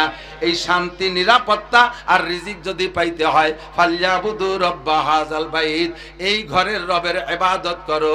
লা তুশরিক বিল্লাহ, আল্লাহর সাথে কেউরে শিরিক করবা না। নমরুদ যখন ইব্রাহিম আলাইহিস সালামের কাছে হেরে গেছে, এবার দোষারোপ করছে নমরুদ ইব্রাহিমই আমাদের ভগবানের সাথে এই আচরণ করছে, ওর বিচার আমাদের নিতে হবে। ইব্রাহিম আলাইহিস সালামকে আগুনে পোড়াইতে হবে। খেয়াল, 1 মাস পর্যন্ত বাবুল শহরে যত মানুষ ছিল সমস্ত সাবালেক নারী আর পুরুষের পর অর্ডার। খেয়াল এদিক, প্রত্যেক দিন 1 মণ করে শাল কাটার লোহা কাঠ জমা দিবা। কাষ্ঠ যত শক্ত হয় আগুন তত পাওয়ার হয়। কথা কয় না? এই পাটখড়ির আগুন আর নাড়া খেড়ের আগুন আর তেঁতুল কাঠের আগুন এক দরে বিক্রি হয়নি। কাষ্ঠ যত শক্ত হয় আগুন তত পাওয়ারওয়ালা হয়। 1 মাস পর্যন্ত বাবুল শহরের সমস্ত মানুষকে দিয়ে ডেলি 1 মণ করে শাল কাঠ অথবা লোহা কাঠ জমা দিতে হবে অর্ডার। 1 মাস পর্যন্ত যে লাকড়ি জমা করছে কাষ্ঠ, এই স্তূপ হইছে 60,000 টন। 60,000 টন। একজন মানুষকে পোড়াইতে 60,000 টন কাষ্ঠ লাগে না। মাত্র ইব্রাহিম আলাইহিস সালামকে দেখাইয়া ভয় দিয়ে তাকে সেখান থেকে ফিরানোর উদ্দেশ্য প্রথম চান্সে এই কাষ্ঠ স্তূপ কইরে 1 সপ্তাহ পর্যন্ত তেল মারছে। এরপরে 1 সপ্তাহ পর্যন্ত চতুর্দিক দিয়ে বড় বড় ফুঙ্কার লাগাইয়া হাওয়া দিয়ে আগুন জ্বালাইছে। আগুন প্রায় 1.5 থেকে 2 মাইল পর্যন্ত উঁচু হয়ে গেছে। ইব্রাহিম আলাইহিস সালামকে নমরুদ কয়, হয় ইব্রাহিম, তুমি আমাকে রব বলবা না, যারে বলো তাকে বলবা। এখনো বুঝে দেখো, তুমি যদি আমার থেকে সুযোগ নাও, নমরুদ আমার একটু সুযোগ দাও, 1 বছর পরে জবাব দেব, তাহলে এই আগুন নিভিয়ে দেয়া হবে। আবার 1 বছর পর যদি তুমি আমার বিপক্ষে জবাব দাও, আবার নতুন করে আগুন জ্বালাবো, তবে তুমি 1 বছর হায়াতে বেঁচে গেলে। তুমি সুযোগ নিলে নিতে পারো। ইব্রাহিম আলাইহিস সালাম জবাব দিলেন, কোন সুযোগের দরকার নাই। আমানতু বিল্লাহ, জোরে বলেন আমানতু বিল্লাহ, আমি বিশ্বাস করি আল্লাহকে। আগুনের কোনো ক্ষমতা নাই, নমরুদ তোরও কোনো ক্ষমতা নাই। এই আগুনের মালিক আমার আল্লাহ, আগুন আমার আল্লাহর গোলাম। তুই আমারে ফেলাবি, পোড়াইলে পোড়াইতে পারে মালিক আমাকে, না পোড়াইলে না পোড়াইতে পারে, তবে আগুনের ভয় দিয়ে আমি ইব্রাহিমের ঈমান কিনতে পারবি না। লা নাকাফু আহাদান ইল্লাল্লাহ, আল্লাহ ছাড়া কেউকে ভয় পাই। একটু জোরে বলেন পাই। আবার একটু সহজ করে বলেন, আল্লাহ ছাড়া কেউ কে ভয় পাই? ইব্রাহিম আলাইহিস সালাম গোল্ডেন অ্যাপিলাস ঈমানি পরীক্ষায় পাস। আল্লাহু আকবার। নমরুদ এবার ইব্রাহিম আলাইহিস সালামের কাছ থেকে যখন মনোপুত জবাব পায় নাই, আগুনে ফেলানোর সিদ্ধান্ত ফাইনাল। যখন চড়কের মাথায় বানছে, বিশাল চড়ক, কত বড় আগুনের কাছে যেহেতু ফেলানো সম্ভব না, হাত দিয়ে চড়কের মাথায় বানছে, গুড়োয় ফেলাবে। চড়কের মাথায় বাঁধতে পিছনে কাছি লাগাইয়া 70 লক্ষ ছিল সেনাবাহিনী নমরুদের। নমরুদের সেনাবাহিনীর সংখ্যা ছিল 70 লক্ষ। এই 70 লক্ষের এগেনস্টে ইব্রাহিম আলাইহিস সালামের সেনাবাহিনী ছিল মাত্র 313 জন। বদরি সৈনিক যে কয়জন, ইব্রাহিম আলাইহিস সালামের সেনাবাহিনীর সংখ্যা 313 জন। ইব্রাহিম আলাইহিস সালামের সৈনিকরা তো এখানে কাজে লাগতেছে না। নমরুদের 70 লক্ষ সেনাবাহিনী চড়কের গোড়ায় কাছি বাঁধে একসাথে টানতেছে, কিন্তু চড়কের ঘুরাইতে পারে না। চড়ক জমে টাইট হয়ে আছে। কেন ঘুরে না এটা তো নমরুদ জানে না, জাননেওয়ালা আল্লাহ জানে, আর একজনও জানে, তার নামও মিস্টার, কি নাম, কি নাম? মিস্টার ইবলিস। খালি ইবলিস, হযরত মাওলানা ইবলিস, মিস্টার ইবলিস। এই মিস্টার ইবলিস যায় নমরুদ দেখায়, মহারাজ তুমি তো দূরের কথা, সারা পৃথিবীর সব মানুষ আইছে যদি টানো, তবু এই চড়ক সরাইতে পারবা না। পিছনে মস্তান লেগে আছে। মস্তানকে হযরত জিবরিল আলাইহিস সালাম আর মিকাইল আলাইহিস সালাম দুইজন যাইয়া দুইটা আঙ্গুল দিয়ে ঠেসে রাখছে। দুইটা আঙ্গুল দিয়ে চড়কের গোড়া চেপে, মাত্র 2 আঙ্গুল, দড়ি কাছি বাঁধে নাই। কেন 2 আঙ্গুল দিয়ে চেপে রাখছে? আর 70 লক্ষ সেনাবাহিনী টাইনে নাড়াইতে পারে না। আল্লাহু আকবার। জিবরাইল আর মিকাইলের আর আজরাইলের মূল বডি শুনলে বুঝবেন যে কি করে সম্ভব। আজরাইল আলাইহিস সালাম, জিবরিল, মিকাইল 4 জন একই সাইজের ফেরেশতা। আজরাইল আলাইহিস সালামের বডি সম্পর্কে বর্ণনায় আছে যে উনার মূল বডি যদি আত্মপ্রকাশ করে তাহলে এত বড় একটা বডি হবে, সারা পৃথিবীতে যত পানি আছে সমস্ত পানি যদি আজরাইলের মাথায় ডালে, মাথার তালু ভিজে চুলের আগা পর্যন্ত আসবে না। সারা পৃথিবীতে কত পানি হবে? 10 বালতি। আটলান্টিক মহাসাগর, প্রশান্ত মহাসাগর, আরব সাগর, বঙ্গোপসাগর, চীন সাগর আর ভারত সাগর, সব সাগর, যত 7 সাগর, নদ নদী, খাল বিল আছে, সব পানি ঢাললে আজরাইলের মাথার চুল ভেজবে না। এত বড় আজরাইল যদি সড়কের গোড়ায় একটা আঙ্গুল ফেলে রাখে, নমরুদ কেন সারা পৃথিবীর 800 কোটি মানুষও টানলে পারবো না। ইবলিস টের পাইয়া কয়, ও মহারাজ, মস্তান বসে আছে গোড়ায়, যদি সড়ক ঘুরাইয়া সফল হতেই হয় আমল পাল্টাইতে হবে, কাজ করতে হবে। কয় কাজ কি? কয় ওই মস্তান সরানোর জন্য আর কোন তদবির নাই, একটাই মাত্র তদবির, ওই জায়গা ফাহাস কাম করাইতে হবে, যুবক যুবতী দিয়ে, নারী আর পুরুষ দিয়ে অন্যায় করাইতে হবে, বাস্তবে একেবারে ওপেনে তাদেরকে দিয়ে আকাম করাইতে হবে। আর এই অবস্থায় ফেরেশতা জিবরাইল ফেরেশতারা একজনও দেখে লজ্জায় থাকতে পারবে না।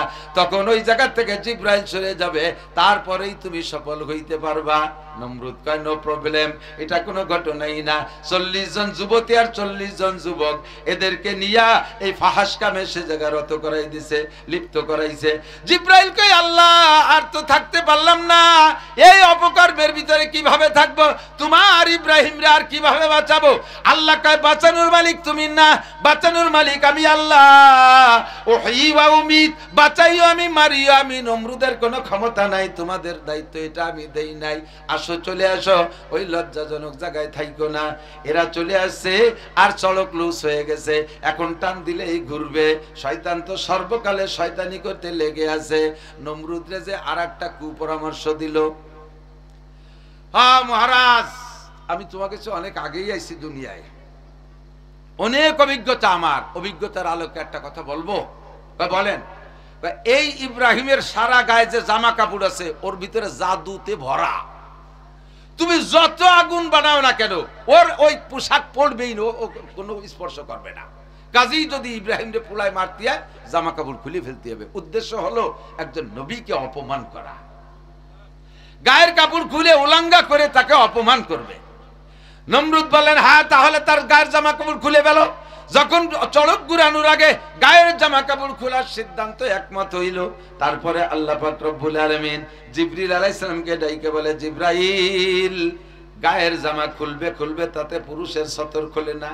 পরনের নিচের যে কাপড়টা আছে ওইটা যখন খুলবে, মুসলিম জাতির পিতার কাপড় খুলবে, কি বলা হয়, সে কাপড় বস্ত্রহীন হয়ে যাবে, মানুষের সামনে লজ্জা পাবে, এইটা হতে দেয়া যাবে না। একদিক দিয়ে পরনের কাপড় খুলবে আর একদিক দিয়ে তারে জান্নাতের পোশাক পরাইয়া দিবা।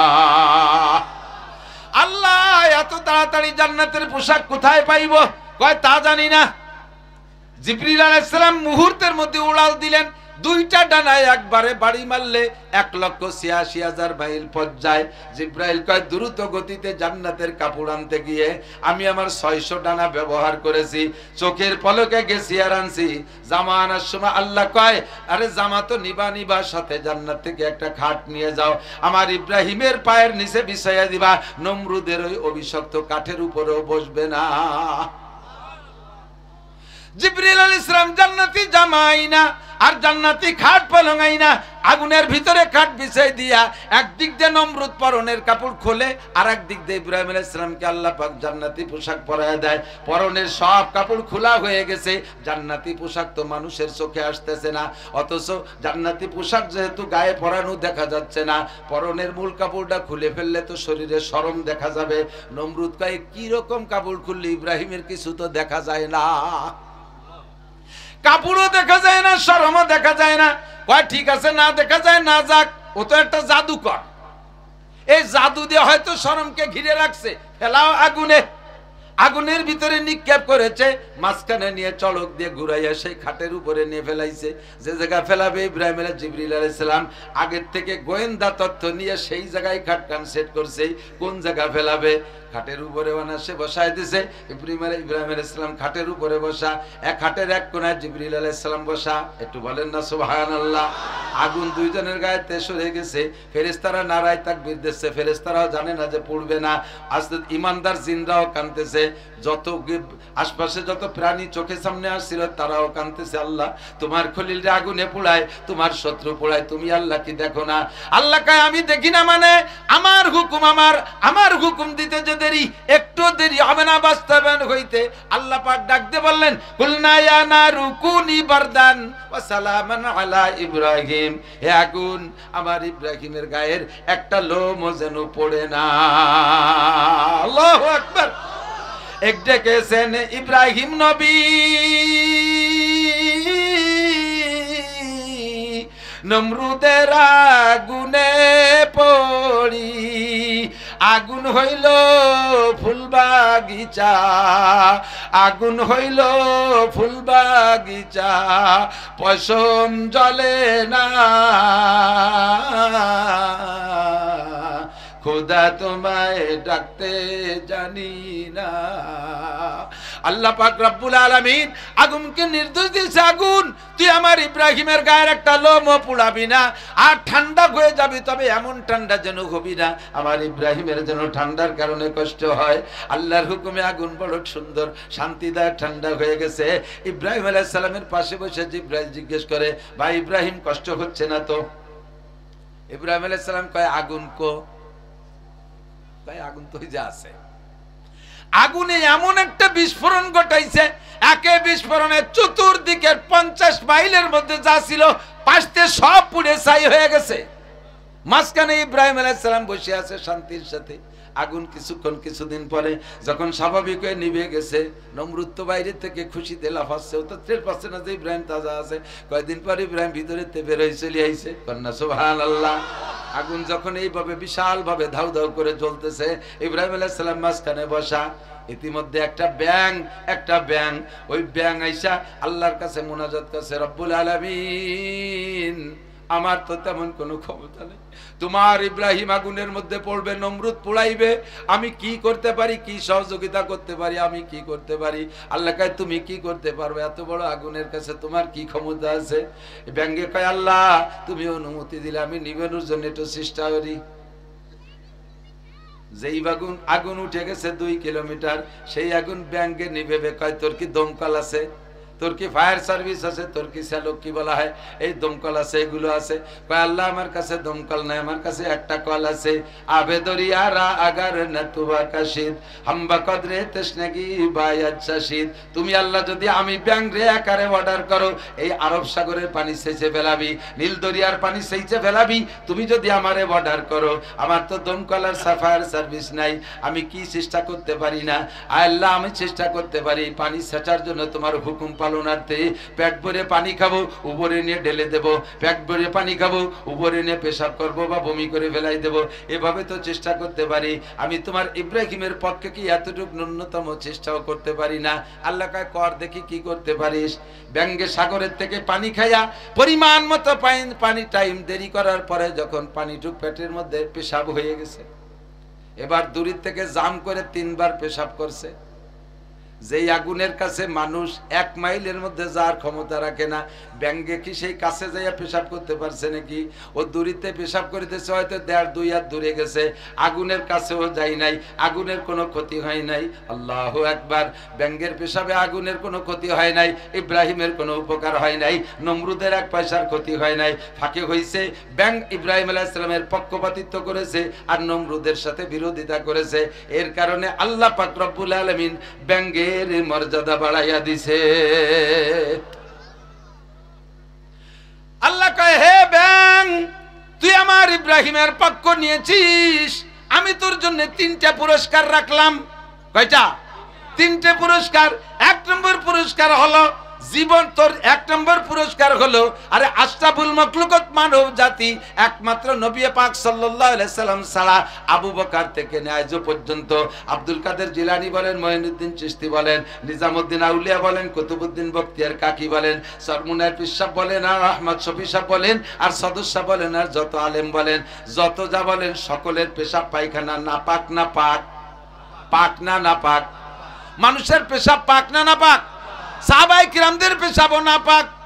আল্লাহ কয় হে ব্যাং, 1 নম্বর পুরস্কার তোর পেশাবরে আমি পাক ঘোষণা দিয়ে দিলাম।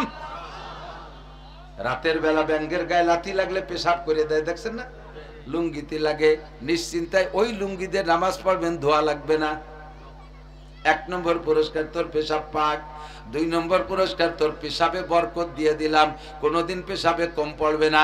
এক রাত্রি যদি এক ব্যাঙ্গের গায়ে 20 বারও লাথি লাগে, 20 বারে একই পরিমাণ পেশাব করে, মাঝেও কোনো জায়গাতে পানি খাইয়ে আসে না, নাকি ওর সাথে মাম পানির বোতল থাকে?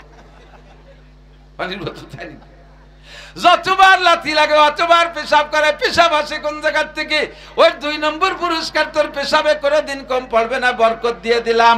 3 নম্বর পুরস্কার তোর জন্য, আরে দুনিয়ায় কত ব্যাং মানি, আমরা ব্যাং মারি না? ব্যাং, এই ব্যাঙ্গে ক্ষতি করি কার উপকার করুক? ব্যাংরে অনর্থক, বিশেষ করে উপক্ষতি যদি না করে, ক্ষতি যদি না করে, ব্যাং মারা হারাম, ব্যাং মারা হারাম। ব্যাংরে মারবি না, ব্যাং মানুষের মুসলমানদের পক্ষে আজীবন, ব্যাঙ্গে আজীবন মানুষ মুসলমানদের পক্ষে।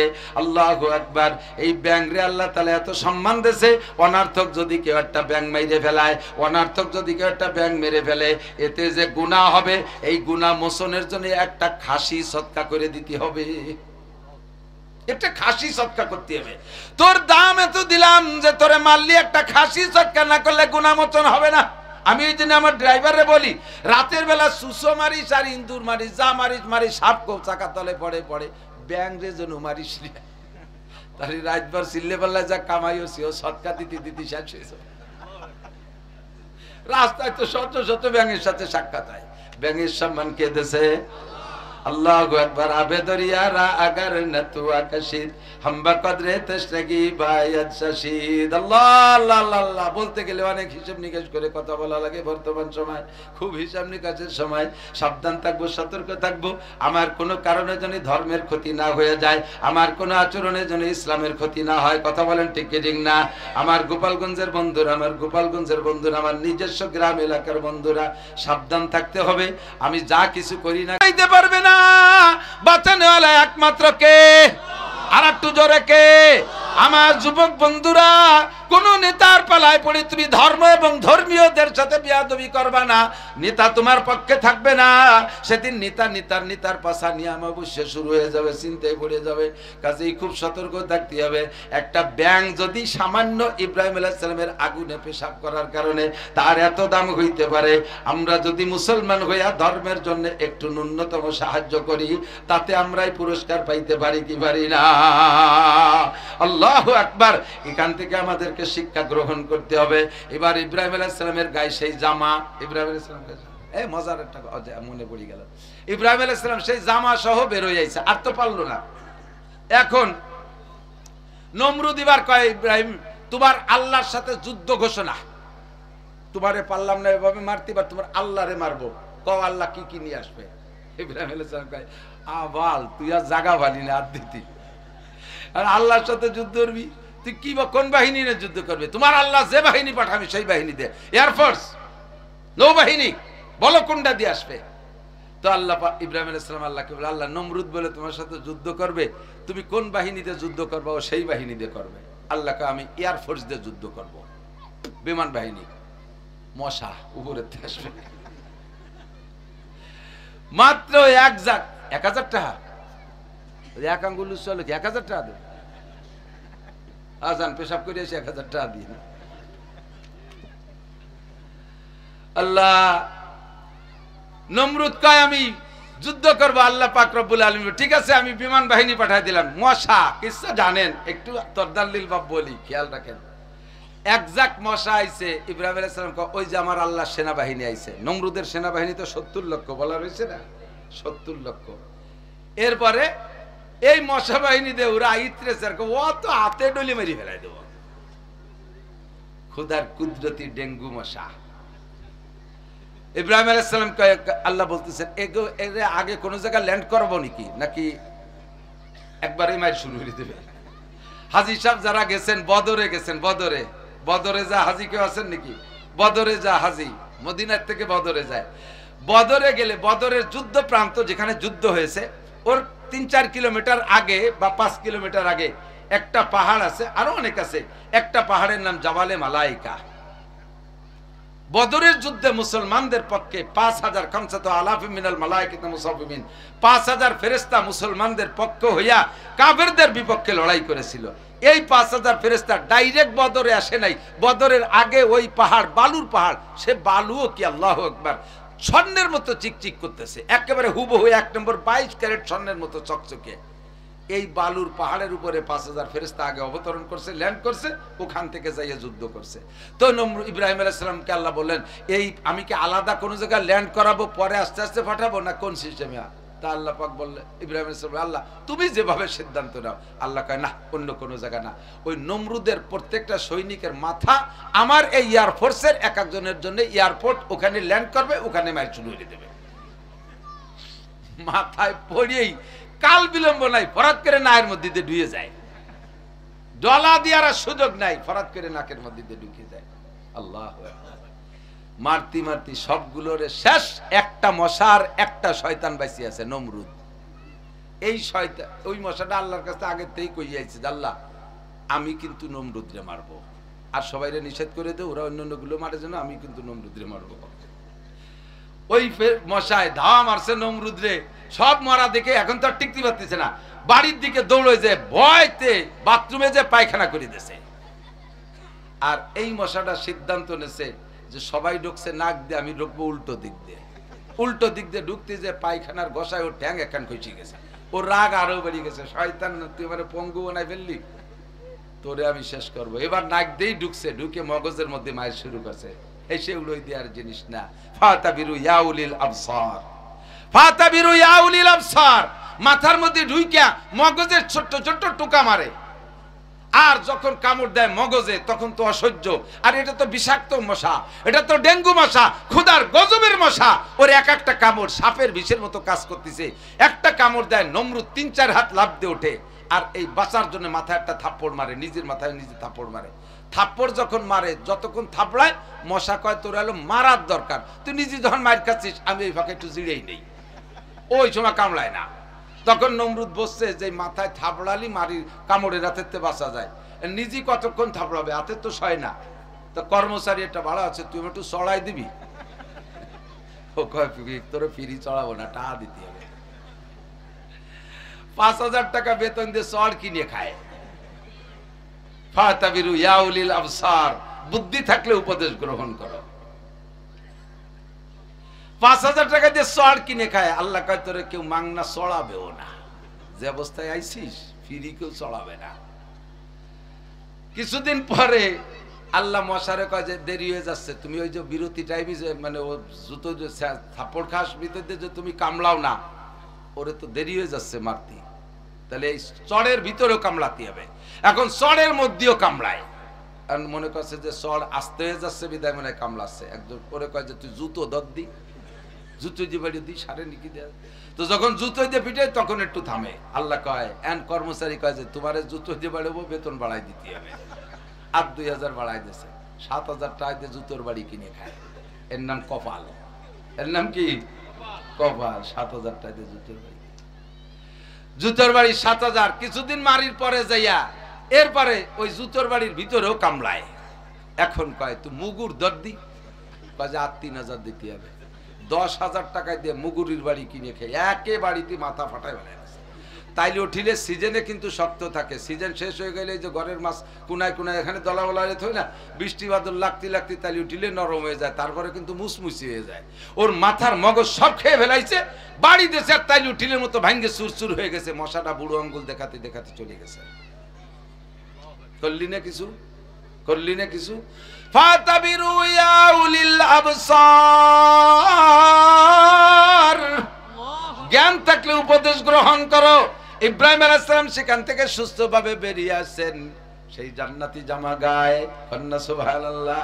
আল্লাহ পাক রব্বুল আলামিন জিবরাইলকে কয় খাট খান্ডে সংগ্রহ করো, ওই আগুনের ভিতরে খাট খান সংগ্রহ করো, জামাটা ইব্রাহিমের গায়ে থাক। খাট খানও একদিন কাজে লাগবে, জামাও একদিন কাজে লাগবে। জামা নিয়ে চলে এসেছে ইব্রাহিম আলাইহিস সালাম, শান্তিতে উনার জিন্দেগি কাটাইলেন। এরপরে যাই আল্লাহু আকবার, ইব্রাহিম আলাইহিস সালামের ছেলের নাম ইসমাইল আলাইহিস সালাম, আরেক ছেলের নাম ইসহাক আলাইহিস সালাম। ইসহাক আলাইহিস সালামের বংশে নবী বেশি। ইসহাক আলাইহিস সালামের বংশে হাজার হাজার লক্ষ লক্ষ নবী, লক্ষ লক্ষ নবী, হাজার হাজারও না।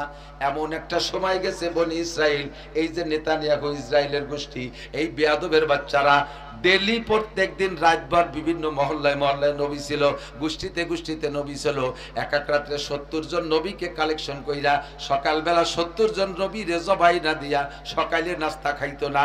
এরা সেই পূর্বের বেয়াদব নেতানিয়াহুর গোষ্ঠী। হাজার হাজার নবী ইসহাক আলাইহিস সালামের বংশে। ইসহাক আলাইহিস সালামের ছেলে নাম ইয়াকুব আলাইহিস সালাম। ইব্রাহিম আলাইহিস সালামের দুই ছেলে ইসমাইল আর ইসহাক। ওই জামাটা মিরাজ সূত্রে, ফিরাসাত সূত্রে হযরত ইসহাক আলাইহিস সালাম পেয়েছেন। ইব্রাহিম আলাইহিস সালামের জামা, আব্বার জামা, জান্নাতি জামা যত্ন করে রাখছেন। কিছুদিন পরে যখন ইসহাক আলাইহিস সালামের ইন্তেকাল হয়, এবার ওই জামাটা ওনার সন্তানদের মধ্যে পাইছে ইয়াকুব আলাইহিস সালাম। উনিও দাদার জামা যত্ন সহকারে রেখেছেন। এই জামা খুব যত্ন করে রাখেন, বছরে একদিন মাত্র ঈদের দিন, 2 দিন ঈদের দিন ব্যবহার করে। এরপরে যাই হযরত ইয়াকুব আলাইহিস সালামের 11 ছেলের ভিতরে, 12 ছেলের ভিতরে আল্লাহু আকবার সবচাইতে প্রিয় সন্তান ইউসুফ আলাইহিস সালাম। আল্লাহ পাক যাকে রূপ দিয়েছেন কি পরিমাণ, তাফসীরের ভিতরে লেখে তাকে 17 সূরা, গোটা মানব জাতির জন্য যে রূপ আল্লাহ বরাদ্দ করেছেন তার অর্ধেক একা ইউসুফ আলাইহিস সালামকে দান করেছে। শুনলেন আর সুবহানাল্লাহ বললেন, একটু ভাবছেন কি কইছি? আদম থেকে নিয়ে কিয়ামত পর্যন্ত মানুষের একটা মানবিক রূপ আছে, আছে না? প্রত্যেক জাতি গোষ্ঠীর, বাঘের একটা বাঘ রূপ আছে, বিড়ালের একটা বিড়াল রূপ আছে, কুত্তর একটা কুত্তর রূপ আছে। তো মানুষের যে মানবিক রূপ, চেহারা, এটাকে টোটাল ভাগ করে একজন মানুষের অর্ধেক দিয়েছে, সেই মানুষটা ইউসুফ আলাইহিস সালাম। আল আইনু হাক্কুন, আর যে অর্ধেক না, ওই অর্ধেকের অর্ধেক, অর্থাৎ টোটালের 4 ভাগের 1 ভাগ, 25%, চাইরে না শিখি ইউসুফ আলাইহিস সালামের দাদি রে দিয়েছে। 2 দাদি পুতায় পাইছে 12 আনা, আর চাইরে না আমরা সারা গোষ্ঠী ধরিয়া, আরো চলতে থাকবে কিয়ামত পর্যন্ত। তাহলে বোঝেন যে ইউসুফ আলাইহিস সালামের চেহারাটা কেমন ছিল। এই চেহারার উপরে জুলাইখা আশেক হয়ে যাওয়াটা জুলাইখার আদৌ দোষ না, যে কেউ তারপর পাগল হতে বাধ্য। আল্লাহু আকবার। এই চেহারার উপরে আল আইনু হাক্কুন, হাদিসের শব্দ, মানুষের চোখ কুদৃষ্টি এটা খুব ক্রিয়াশীল। এজন্যে জাস্ট মাঝে না লাগাইয়া আমাদের মা বোনরা, মুসলিম মা বোনরা বাচ্চাদেরকে, ছোট শিশু বাচ্চাদের দেখবেন কপালের এই কেনিতে একটা কালো ফুটা দেয়, মাঝে দিয়ে হারাম, এই কেনিতে বা এদিক সেদিক একটা কালো দাগ দিয়ে দেয়। আমাদের দেশে এই কুনজরেতে বাঁচার জন্য কদু গাছে বড় বড় পাতা হলি বেড়া, তাতে কদু হবে ভালো, এর গাছের দিক মানুষের কুনজর লাগার বাইতে ওর গলায় একটা তাবিজ দিয়ে দেয়, সিরা ভিসিয়ে না বাঙ্গা পুরন ভিসে, মুড়ো ভিসে, শলা, তারপরে কুরবানির কাল্লার মাথা, তারপরে বাঙ্গা আড়িতি চুনকালি দিয়ে দেয় না, তাবিজ দিয়ে দেয় যাতে কদু গাছে বদনজর না লাগে।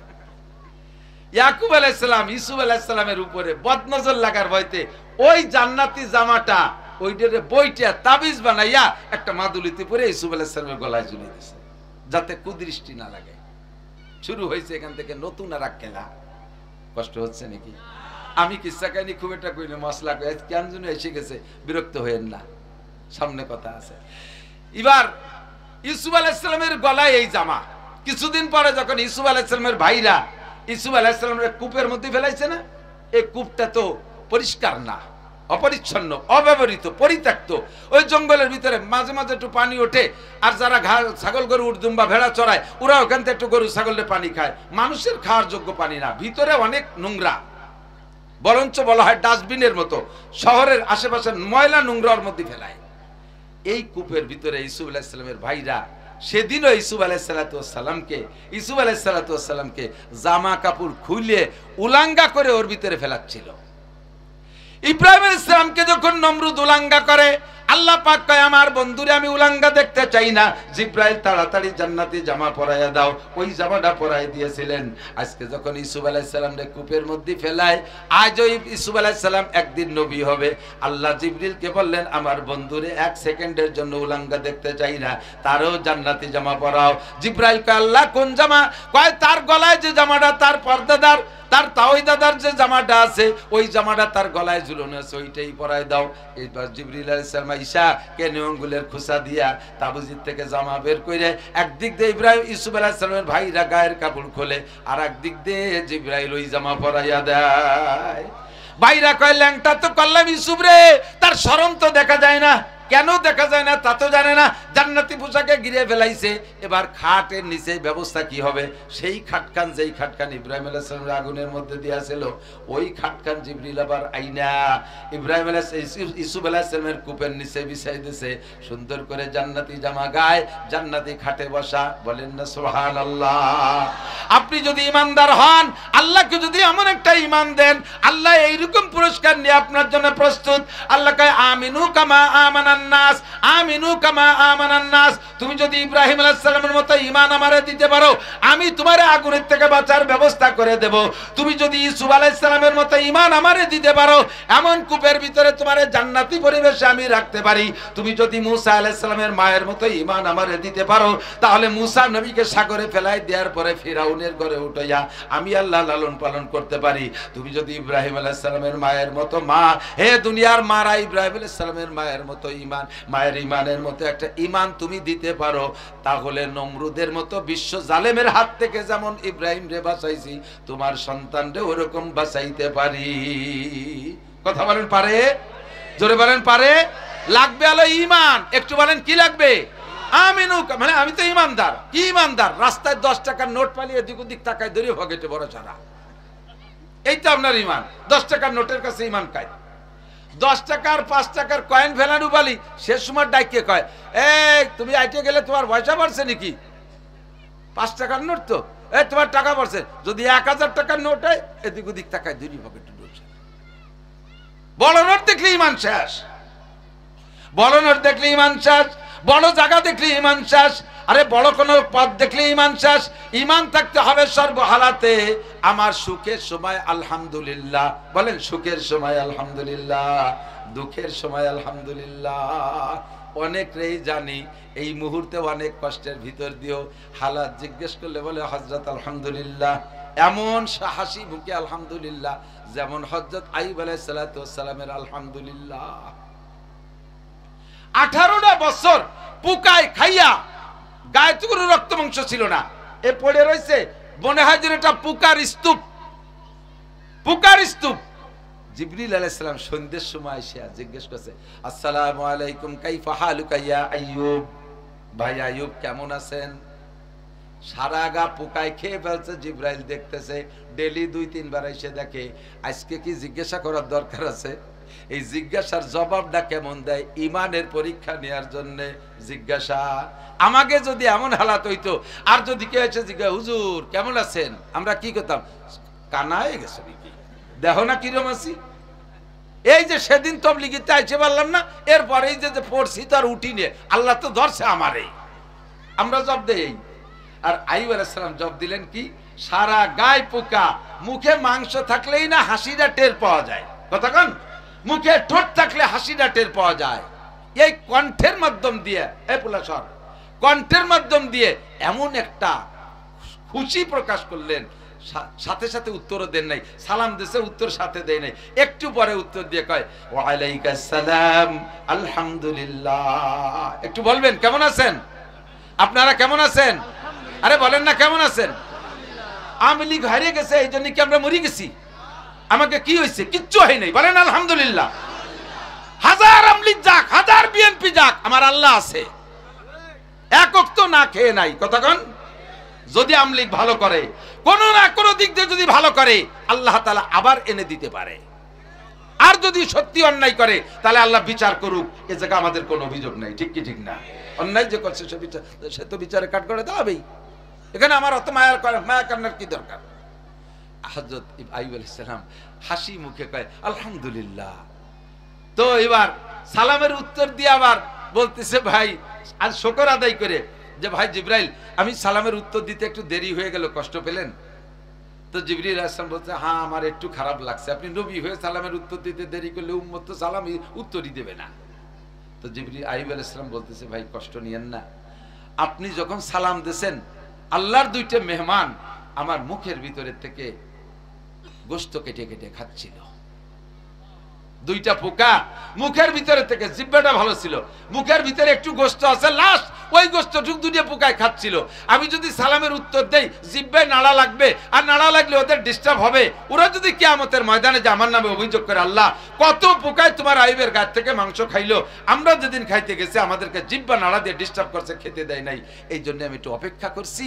ওরা খেয়ে যখন থেমে গেছে, বুঝলাম যে ওরা আসুদা হয়ে গেছে, এরপরে আমি উত্তর দিছি, এই জন্য একটু দেরি হয়েছে। আল্লাহ কয়, জিবরাইল আমার আইয়ুব কি জবাব দিয়েছে?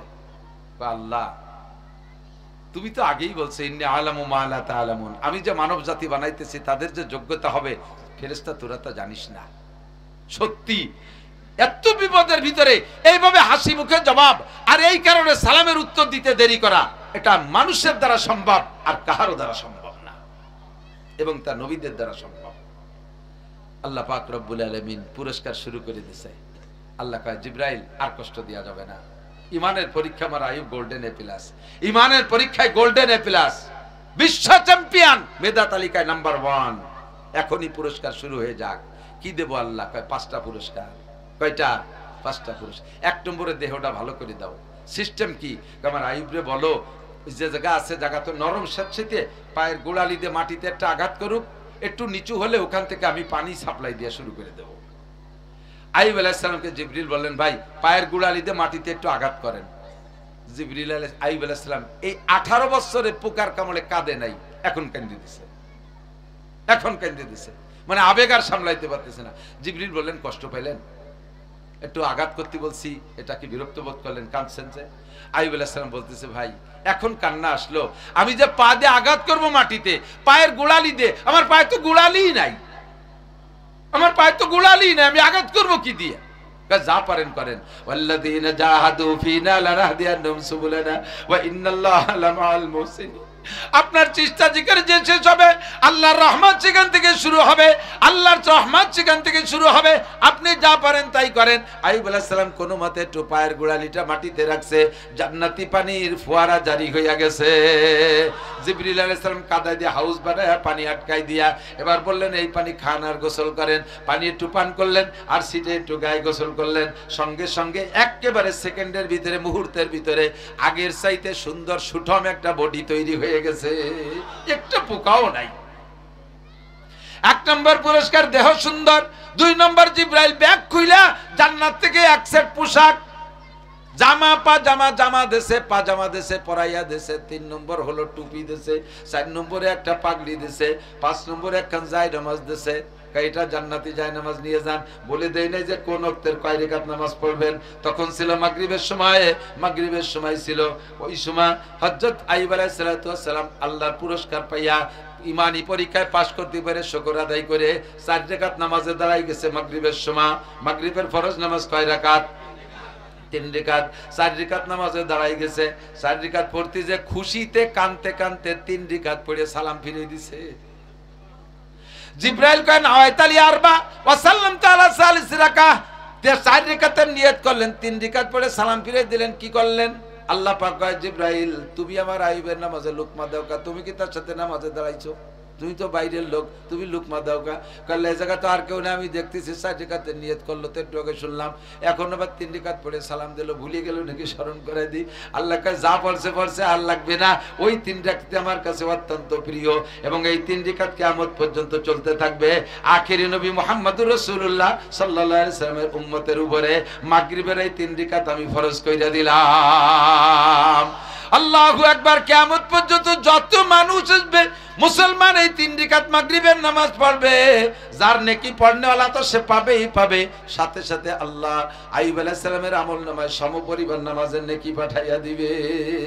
আপনি যদি এরকম একটা ঈমান দিতে পারেন, এমন একটা পুরস্কার আপনার জন্য প্রস্তুতি নিয়ে আছে।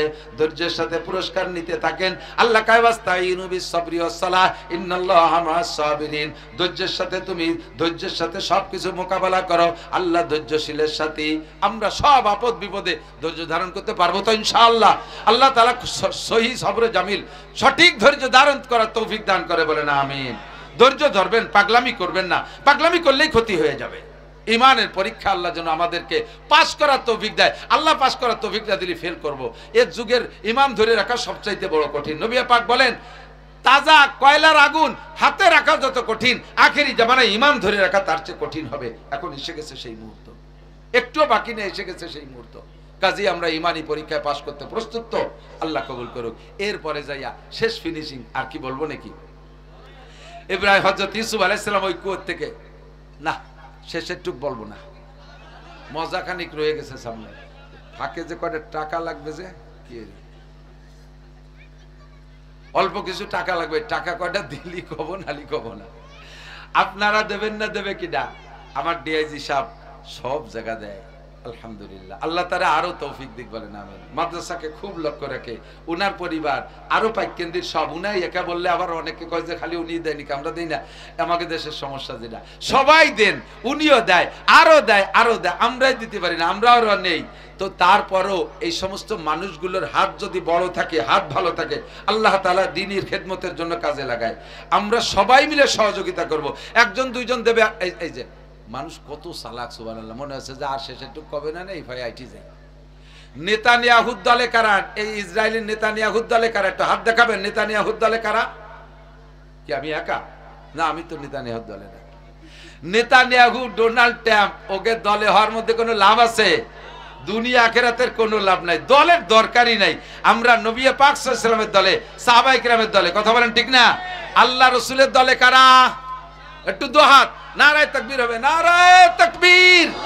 আল কোরআনের আলো, আল হাদিসের আলো, কোরআন সুন্নাহ যেখানে, আল্লাহ রাসূল যেখানে, মসজিদ মাদ্রাসা যেখানে, আলেম উলামা যেখানে, নারায়ে তাকবীর। দুয়ার আগে যারা চলে যাবে বুঝবো যে তারা নেতানিয়াহুর দলের লোক। আমি উপরে বসে দেখবো, ডাইয়ে দেয়া বোঝো যে নেতানিয়াহুর কয়জন যায়। কেউ যাচ্ছে না। এই তালবি আলিম গুরিশ কে বয়। আল্লাহু আকবার। তো এই ফাঁকে শোনেন, আজীব একটা সত্যি মাথায় যেটুক রয়েছে। অনেক সময় বক্তারা কৌশল করে এই নোটু বাদায় কালেকশন করে, স্বভাব আমার আমি কালেকশন পারিও না। কিন্তু আমার পাইকেন্দি ইউনিয়নের ভিতরে 4-5টা মাদ্রাসা, এক পাইকেন্দি দুটিয়া না, পাইকেন্দি 2টা, ছোট বড় যাই আছে ইউনিয়নের ভিতরে। পাইকেন্দি পঞ্চপল্লী মাদ্রাসা, সুলতান শাহী ঘোড়াদের মাদ্রাসা, পুকুরিয়া মাদ্রাসা, তেবাড়ি একটা মাদ্রাসা, উর্ফি তো আমাদের পাশের ইউনিয়ন। তা আল্লাহর রহমতে ছোট যে কয়টা ছোট অল্প পরিসরে তারা চলতেছে। আল্লাহর রহমতে পাইককান্দি, পঞ্চপল্লী এবং সুলতানশাহী ঘোড়াজারি মাদ্রাসা দুইটাই অবস্থা তো আপনাদের চোখের সামনে জানেন, যথেষ্ট সুনামের সাথে চলতেছে। গহরডাঙ্গা বোর্ডে, ঢাকা বোর্ডে আমাদের দুইটা মাদ্রাসার যথেষ্ট সুনাম আছে। এবং আমি বহির ডিস্ট্রিক্টে গিয়ে, আমাদের ডিআইজি সাহেব তো এখন মনে রংপুর পোস্টিং, আমি কয়েকদিন আগে গিয়েছিলাম এবং মাননীয় প্রধানমন্ত্রী, আমাদের তৎকালীন প্রধানমন্ত্রী শেখ হাসিনার শ্বশুরবাড়ির থানা পীরগঞ্জ, একেবারে ওই জয়দের বাড়ির আধা কিলোমিটারের ভিতরে আমার মাহফিল ছিল। এখানে গেছি মাহফিল, আলহামদুলিল্লাহ। তো ও জায়গা যাইও গল্প দিছি, তোমরা আমাকে গোপালগঞ্জে গোপালিয়ে বুইলে খেপা হচ্ছে, গোপালের গোপালগঞ্জ। আল্লাহর ফজলে আমাদের গোপালগঞ্জে 5 থানায় 30টার উপরে দাওরায়ে হাদিস মাদ্রাসা, বেসরকারি কওমি মাদ্রাসা পূর্ণাঙ্গ 30টা। এবং এমন সেটিংটা শুনলে আসছে জবা, প্রত্যেক 3 কিলোমিটারের মাথায় একটা, 2 কিলোমিটার মাথায় পাইককান্দি, সুলতানশাহী 2 কিলোর বেশি তো হবে না, বিলাড়াড়ি এনতে 2 কিলোমিটার উত্তরে চন্দ্রদি গেলে, তার 3 কিলোমিটার ওই পাশে গোপীনাথপুর, তার ওই পাশে তারাইলবুকরা, একটু পশ্চিমে গেলি সুটপা, এ পাশে ঢুকলি তো খালি মাদ্রাসা আর মাদ্রাসা। আল্লাহর রহমতে সবগুলো সুন্দর চলতেছে। অন্য ডিস্ট্রিক্টের মানুষ আর আমাদের গোপালগঞ্জের জনগণ তারা শতভাগ আমলিক করার পরও মাদ্রাসা, মসজিদ, উলামায়ে কেরামকে আকাশ জোড়া শ্রদ্ধা করে, একজনও পাবলিক আলেমুল উলামার সাথে বেয়াদবি করে না। আল্লাহর রহমতে এদিক দিয়ে আমরা অত্যন্ত নিরাপদ। বাইরে গেলে কয় কি, হুজুর আপনার কি গোপালগঞ্জে আপনারা হুজুররা আইজও টিহি আছেন? তার মানে মনে হয় যে সব আমলিক করে আমাকে মারি ধরে সব করে। আমি কই যে গতবারের চেয়ে ভালো আছি, আগের চেয়ে ভালো আছি আল্লাহর রহমতে। সবাই আমাদের সাথে সহানুভূতিশীল। আপনাদের এই প্রশংসা, আপনাদের এই গুণটা, আমাদের এই গুণটা ধরে রাখতে হবে না ইনশাআল্লাহ। আমরা সকলের তরে সকলে মুরা, প্রত্যেকে মুরা পরের তরে। হ্যাঁ, কেউ একা একা চলতে পারে না, সবাই সবাইকে সহযোগিতা করে। আমরা সারা ইউনিয়নের ভিতরে এই মাদ্রাসাগুলো আমরা যারা আছি, পাশের ইউনিয়ন থেকে, আমাদের ইউরোপী ইউনিয়নের থেকে, আশপাশের থেকে, সব জায়গা থেকে আসে। আর ফাঁকে ফাঁকে খেয়াল করি, ফাঁকে ফাঁকে কিছু কুলাঙ্গার থাকে, সব জায়গা কিছু ব্যতিক্রম থাকে। পাইককান্দি গ্রামের ভিতরে থেকে একজন মানুষ আমার সাথে উল্টো পাল্টা করলো, এই জন্য কি আমি সুলতানশাহী ঘোড়াজার বন্ধ করে দেবো? আবার সুলতানশাহী গ্রামে একজন থাকতে পারে উল্টো পাল্টা, তার কারণে পুরো গ্রাম তো খারাপ হয়েছে বলে বলতে পারবেন না। এরমগুলোকে বাদ দিয়ে বাকি আমরা সকলে সম্মিলিতভাবে প্রতিষ্ঠানগুলোকে চালিয়ে নেব আল্লাহর ওয়াস্তে, মহাব্বতের সাথে। জানের সদকা, মালের সদকা। একটা ব্যাংক যদি শুধু পেশাব করে দিয়ে তার এত সম্মান অর্জন করতে পারে, আলেম উলামাদের খেদমতে, ধর্মীয় প্রতিষ্ঠানের খেদমতে, আমার আপনার হালাল উপার্জন থেকে মহাব্বতের সাথে একজন মানুষ সর্বপ্রথম বলবেন, আমি তো সকলকে চিনি, পাইককান্দি 1 লক্ষ টাকা, 2 লক্ষ, 5 লক্ষ টাকা দেওয়ার মানুষ আছে পাইককান্দি গ্রামে।